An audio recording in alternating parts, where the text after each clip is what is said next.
it on. You guys, just for you. Do you want me to dress up each week? I love that. Then I'm going to expect the same. I'm going to expect the same. I don't know if we're going to be able to get that. Especially from Matt. I mean, how are you going to, really? That's all we got? Oh, okay. The guys would like you. You're representing well. No, I wear little pads, but no, I know you're going to wear socks. All right. Great to be back. Obviously, it's game week. Everybody's excited. Excitement is a part of college football and passions. We've got a passionate fan base. They have high expectations. We have high expectations. But like I've said to you, we've been working on this since January. After our Baylor win, the bowl game, we went to work on our roster, our process in developing this football team, so that when we get to these moments, right, it's having a team that is confident, that plays the game the right way in a hostile environment. Many would say composure, maturity, and they've got to play with great competitiveness. Each and every play is going to be important for us. So, when you're putting together the DNA of a football team, it's not just about talent acquisition. It's making sure that you have the pieces necessary to compete in those moments, right? When there's a turnover, when there's sudden change, when momentum's not going your way, what's the makeup of your team? And so I like the makeup. But I want to have this conversation with you after the game, that we competed the right way, right? That our composure was amazing. And we played with great confidence. That's the post-game remarks that we want. But that's why we play the game. But my point being is that we've been at this and working at this and developing these things within our football team for the past 9 months. Now let's go play against a really good team on the road, in what will be a very alive atmosphere, one that is difficult to duplicate. So you make sure you recruit the right guys. And this is a team that we were very intentional about in terms of going out and getting mature players that can stand up to those moments. So, look, I could give you a litany of things about who's ranked who and what they say about them.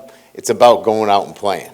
And all of this preparation needs to lead into the three things that I just mentioned in our performance. Again, we had some news that I'll update that you guys already know about. We awarded number 18 to Garrett Nussmeier. I like the fact that we've kind of centered back to the quarterback position, because that's the history of 18. Started with Flint. And look, to me, I learn the history of this, every day, right? And to have Matt Mock as, that guy is important to us. And being the quarterback and what he represents, it is Matt, right? Okay. I had a Mock play for me at Cincinnati, so sometimes I get the first names mixed up. But to have, Matt Mock and what he represented in 2003, coming out and leading to a championship and bringing it back to a quarterback, I think sends a great message about the history and tradition of 18. 7, Harold Perkins still wears number 7. Look, anybody could make an argument for 7 to go to somewhere else. And the great part about it is we had a lot of players on the team, but Harold didn't get a full year to wear 7. And he wants to finish it out. He wanted to wear 7. He wanted to have his best season in 7. And having it cut short last year, he gets the opportunity to wear 7. We named 2 captains, Garrett and Whit, Garrett Nussmeier and Whit Weeks. They represent both sides of the ball. We also will have 2, each and every week, 2 game day captains, because I believe we just have a lot of guys that have earned that opportunity. So I just wanted to give you a little bit of the background in terms of, where 18 started with Mock and now where it is with Nussmeier. And then 7, obviously, you can make the case for a number of guys that have their roots from the state of Louisiana as a playmaker. We just felt like it was right to have Harold finish off with 7 because he didn't get really the opportunity to do so. So that's a little bit of within our own program itself. Clemson, obviously, a top-ranked team. Whatever poll you're looking at, it's a top 5 team. They reached the CFP. I know Coach very well. 13 seasons at 10 wins. They're the epitome of consistency at the highest level. I think everybody talks about their defensive players in particular, but offensively, Cade Klubnik is, I think, a quarterback that played his best ball at the end of the year, and is a dual threat. 3 seasons as a starting quarterback, we've made a lot of that in terms of how important it is to come back for a second year. He's coming back for his 3rd year, which I think says a lot about him. Peter Woods, obviously a guy that we're going to have to deal with inside. Parker off the edge is going to require a lot of attention, or they're going to ruin your day. Offensively, I obviously mentioned Cade, who we have a lot of respect for, but a veteran offensive line coming back, playmakers on the outside. Williams and Wesco are outstanding receivers. So you guys already know that. I'm not telling you anything you don't know. This is going to be a great challenge, one that we're excited about, one that we're up for. Any goal that you put out there, it's not worthwhile unless it's a challenge. And so this will be a great challenge that our kids are excited about. So that's all I have. Excited to get going and get ready for Clemson. Questions? Coach, right down here, you talked about bringing in the right guys, and we've talked about this all fall camp. Going into this game, having a center like Braylon Moore, who's played a lot, what does that do for the rest of your offensive line and kind of settling some things down? I know you guys have been working through some battles in fall camp. Yeah, it does that. I mean, certainly the intentions here to get to the press conference that I want is that we brought in some veteran players that in this environment at Clemson, he's been through it. He opened up against Clemson last year as the starting center at Virginia Tech, So he knows what it's like to play against Woods. He's got that experience. So when you go on the road and you play in an environment like that, you want to bring in veteran guys that, bring that composure and leadership and experience, right? Experience is the greatest teacher. So that means a lot, clearly, that, he'll have a great influence on the offensive line. I think we'll get the injury report Thursday. Is there anything that we need to know early in that regard? No, I think, we had a couple of bumps and bruises, as most would, but I would think that at this point, right now, as I stand in front of you, we expect everybody to be available to us. You talked about competition and how good it was for your team. You had a couple of positions that felt like they were still, undecided, I guess. Is it important to shore that up, or are you going to use this last week all the way up into kick? Yeah, I don't know that you always need a static 22. You don't want everybody in a position where you're rotating every single player, but there will be a couple of positions where we'll have some rotation, and I think it will be good for us. I think it makes us better. And so, we look at, different battles, right? We're going to play a number of defensive ends and defensive tackles. It's because we'll be better because of it. I think the same thing would be true on the offensive line. You're going to see more than just 5 guys out there. You'll see, at least 6 or 7, could be as many as 8 offensive linemen playing for us. Oh, yeah. It's okay to rotate offensive linemen in. They can do that too. Hey, Coach, unless you want to name a starter at that left guard spot right now, what is maybe one positive, or what's kind of one strength of each of those 3 guys between Chester, Mabenga, and Eccles, and kind of what do you want to see this week from this group? That's a good question. I think each one brings a little bit different. Paul actually moves very well for us, right? He can handle movements. He's been more consistent from that standpoint. DJ, you love the fact that he played so much football for you last year. He is in a new position if he is at the guard position from the center position, but we like his size, we like his smarts, we like his experience. And then with Cohen, he's physically strong, so if you get into a one-on-one matchup against an elite defensive tackle, he can hold his own physically. And so each one of them brings a little bit to the table, if you will, and that's why most likely you're going to see them all playing. With how you approach the transfer portal, I know you've said in the past that you want to build through the high school ranks and then supplement with transfer guys. Was there a point where that kind of philosophy shifted for you this past offseason, or do you still want to get back to that, to where you're going into the portal sparingly? I'll building a program, right, unfortunately takes some time. And the time element, nobody wants to hear about. I get it. I understand everybody's want to win the national championship this year. I want to win it as well. But the reality of it is we had some work to do. And that work was building a foundational piece in this program that was built on consistency and high standards on a day-to-day basis. And so that takes some time. We weren't ready to bring in guys from the outside until our own program was in a really good space.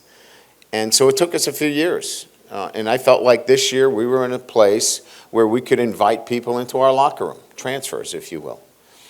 So that's the long and short of it. I've been doing it for over 3 decades, and putting together teams every year is a little bit of art and a little bit of science.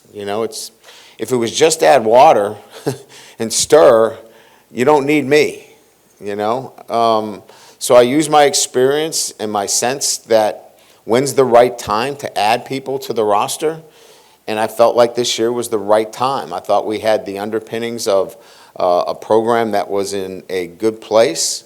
There was some consistency being built. 19-2 at home over the last 3 years. There was some things to build off of with 3 bowl wins. No, that's not the national championship. I get it. But behind Alabama and Georgia, we've won more SEC games than anybody else. So there were enough things there for me to say, all right, we're moving in the right direction. Let's go get some veteran players that when you go on the road against Clemson, they've done that. And you don't have to go teach it from the sideline again. And so that's really where we are at. And where we'll move next year might be a little bit different. It might be extremely talented freshmen playing for the first time. And you live with some of the mistakes because they're incredibly talented. I don't know what the future holds. I'm focused on right now. I know it was a long answer, but I wanted to make sure it was clear.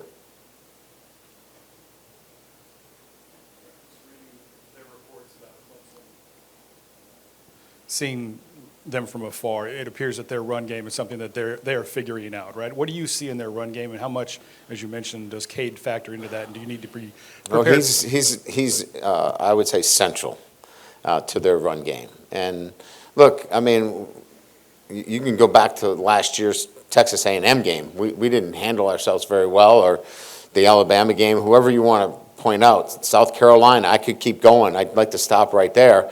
We didn't do a very good job against a running quarterback. So it's important that we contain him within the run game. Look, he's going to do things outside the realm. That's what he does. He's really good at that. We got to keep him in the pocket and make him operate from the pocket. But their run game is certainly part of what they do. But they've got a lot of things from an offensive standpoint that you have to defend, and there's only a few things you can do.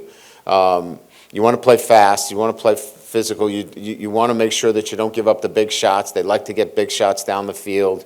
And then you've got to stop the quarterback from really hurting you run the ball. That's kind of central to what we're looking at.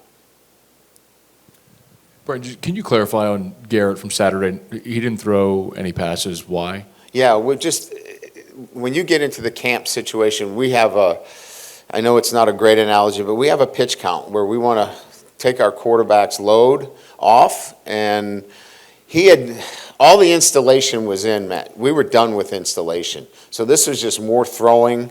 We wanted to wait and get into Clemson in game week. And so he'll be out there on Tuesday, practicing full. And then opponent notwithstanding, how different or do you feel differently about your team at this point coming out of camp week 1 than the previous 3? Yeah, I mean, I think it's an evolution, right? Each year you're developing depth, you're developing a DNA within your team where you know much more about them in terms of what to expect. But I think at the end of the day, this is about depth and probably the most depth in the roster. Now, we still got to go out and play and perform at the highest level, but I would just say what's different is it's a mature group that has played a lot of football, and we're not going into a game where we can't handle the moment. Coach, everyone's excited about the receivers and obviously how deep that room is. Without giving anything away, can we or should we expect to see more 12 personnel, especially against a front like Clemson has? Yeah, I mean, I think you want to get your best players on the field, and we could probably put 5 receivers on the field and not have a running back there and say that those are your 5 best, right? But that's not really the way the game's played. You have to be tactical in what you do and matching up against what defenses do. So, yeah, 12 makes sense for us. Will we feature it from a percentage standpoint 80% of the time? Probably not, but I think it's going to have a good mix in what we do because it's smart to put Trades Green and Bauer Sharp on the field. If it wasn't smart, I'd probably stay away from 12 and be good somewhere else. So it's using your own personnel that you have. It's being tactical against your defense. And then it's trying to find that balance of how do you get those receivers on the field as well, because you're pulling one off the field when you go 12. So it's a little bit of everything. Coach, you obviously mentioned how explosive their pass rush is. How has Caden Durham looked? Did I mention that? I think you did, Okay. yeah. Good. I want to make sure I mention it again. It's explosive. How has Caden Durham looked as a pass protector, He's sort of helping out, and what's his progress look like from last year? Oh, yeah, we have a high standard, and you guys all know this that follow us. Josh Williams was, as good as there is, right? And so that actually left a really good standard for watching film and showing our backs, this is how you have to help in these kinds of situations when you're called on. But Caden does a really good job. I think Coach Wilson is, if there's one thing that he is really a stickler on, it's you got to protect. And if you want to get on the field, you can't be a liability there. And I think all those kids have done a nice job. Hey, Coach, just simply, how much has your defense improved? I know you won't know until they get on the field and play, but your personnel that you've added, what you've seen in camp, how much better you think they are? I just think there's a lot of confidence back there. And so how do you measure confidence? It's just the way they handle themselves, the way they play. They believe in themselves. There's a trust factor that they're going to go make a play. I think it starts with confidence. Confidence comes from playing the game, Jacques, right? A lot of those guys that are back there now have played a lot of football. They're experienced players. And when you bring that experience forward, things like confidence come out, high competitive drive. So, look, we got to put it all together. Like, that's why there's great anticipation going into Saturday. But I think I have a trained eye as to what I'm looking at, and what I see more than anything else is a group that's very confident. Brian, I really don't think we've had a chance to ask you about Gabe Relaford this preseason practice. What have you seen from him? I know when we visited with him in the spring, he talked about accepting the challenge once you guys brought in the 3 defensive ends. And what did you notice from him? How has he just sort of accepted that challenge? I think that we're very pleased with the way he's accepted the challenge, right? He hasn't backed down from it. I think he's seen it as an opportunity for him to show that he's the best at that, instead of well, woe's me, they brought in competition. I just think he's handled it with the right mindset. And because of that, he's improved. I mean, he's physical. I mean, he brings a physical presence at that position. And so now you add, Patrick and, you add, a number of those guys, Pyburn, Jamari, Butler. I mean, it's a deep group of defensive ends, and Gabe has stood out because he's accepted the challenge more so than anything else. Coach, as you know, we are on a 5-game losing streak for season openers. I don't think in those terms. I think about this year. Okay. So what's going on this year is what I think about. So you've been saying that you're very confident in this team. You've been working on consistency and everything. What are you expecting from the offense and the defense from this Saturday and to make it to the national To play their very best. Those are my expectations. We put in a lot of time. As I said, we've been working on this since January. If we could just write in the score and know exactly what's going to happen, this would be pretty easy. But we've been with this group for 9 months, and I really like our team. I like the way that they have worked. Whatever we've asked them to do, they've done it. We're going to go out and compete, and we'll figure out what happens after that. But I'm proud of the guys and the way that they have looked at this challenge in front of them and winning and having a successful weekend. But other than that, we just kind of stay focused on our day-to-day process. Hey, Coach, right over here to your left. The last several weeks, it really looks like over fall camp, you put a lot of stress on red zone, blue zone work, particularly on offense. Just what kind of strides have you seen maybe in the offense this year or this offseason that leads you to believe there's going to be some confidence that you guys are going to be able to score inside the 20, inside the 10 pretty consistently? Well, you mentioned it as though we were not very good on offense last year. I thought we were pretty good. We needed to be better, right? We needed to be better, especially in those zones.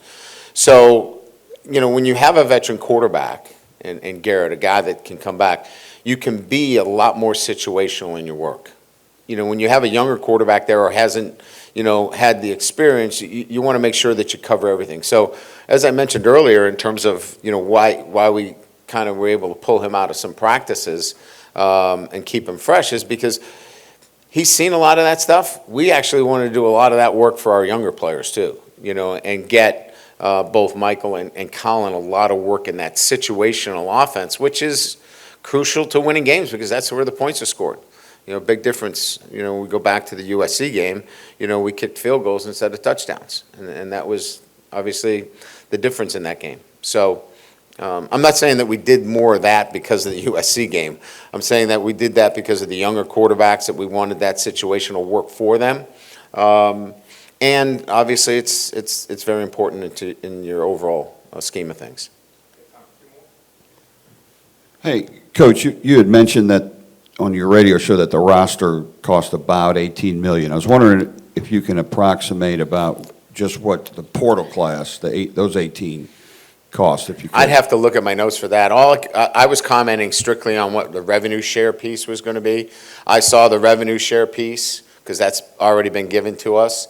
And then there was other money spent, obviously, through NIL and third party. But in terms of giving you the exact numbers, I'd have to sit down and pull it off a sheet in front of me, and I just don't have that in front of me. You've had to supplement that DB room through the portal and high school recruiting, all that in recent years. I remember a couple years ago that Denver induced class, you were asked what you thought they would be like, and you said, I just want to see them in games. I don't want to comment on it. I imagine you still want to see them, but you talk about a trained eye. What's your thought seeing guys like Halsey and Cooley and Mansour who have played a lot of football?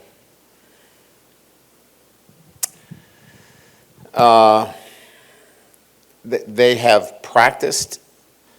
They have competed in the manner that we thought that they would. They attack every practice They're our hardest workers. That, in my experience, has proven to be the differentiator between those guys that haven't played a lot of football and have. They show it in practice, too. They play with a swagger. You know, I'll give you an example. They make plays in practice, and they're not doing the sword thing and, all that stuff. They're like, next play. Bring on the next play. And to me, those little nuances show I'm confident. It's kind of like the old adage, you hear it all the time. You get in the end zone, give the ball to the official that you expect to be there again instead of 18 different dances. Now, I'm not against any of that stuff. I don't want to sound like the old guy here that doesn't like excitement. But you asked a question, and I'm answering it based upon what I see. And what I see is when a guy does that and he hands it to the official, he truly believes he's coming back in the end zone. And so I see a lot of that on the field. Now, we got to go play, I get it. But in answering your question, those are the things I see. It's both. It just depends. I've got you locked up. It's also victory. Huh? It is a seatbelt for most of them. We have new ones now. You guys got to keep up. Yeah, no doubt, no doubt. Would you like to see the NCAA approve exhibition games for college, like one exhibition game, or approve, like in NFL, a shared scrimmage, because you can work out these kinks before you play a game like this? Would you like to see that approved? I mean, I thought it was the rage, and now you see NFL teams backing out of them. Why are they backing out of them? Because they're really physical, and it puts your guys at risk. And, yeah, I know there's preseason games, but there's a lot of union work going on in those preseason games. I guess I'd have to think about it more to have a definitive answer. I think there's some things I do like about it, but sometimes you bring in another team and they have something that they want to prove against you, and they're not in the right emotional zone. They do some things that maybe put you at risk with your top guys. And so, again, I don't want to be that, hey, yes or no. I'd have to see more of it, and my initial feeling is we'd have to be very careful with it. Good? Thank you.